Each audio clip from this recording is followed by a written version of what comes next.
Yeah, hi, I'm Chris Clubb. I'm Managing Director of a group called Convergence Blended Finance. We're a center of expertise globally for good practice blended finance, partnering with the private sector, public sector, and philanthropic sector to really do one thing. How do we get more investment in those 142 developing countries where that investment is aligned to the Sustainable Development Goals in ESG and climate finance?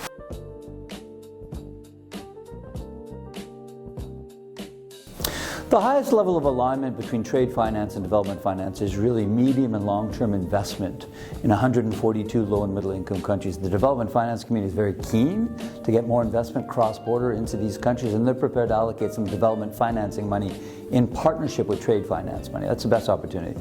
The practical examples would be, how can we collectively create a lot more viable projects using concessional development finance, which would subsequently be funded by Berne Union member and the trade finance community.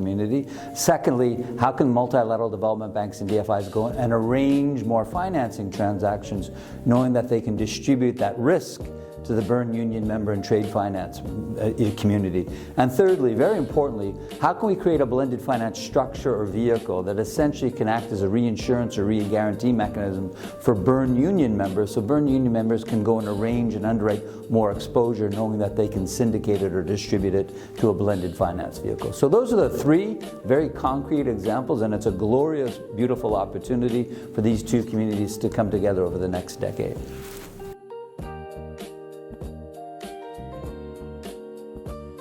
So in July of 2025, the development community met in Sevilla to agree really the future of development finance over the next decade.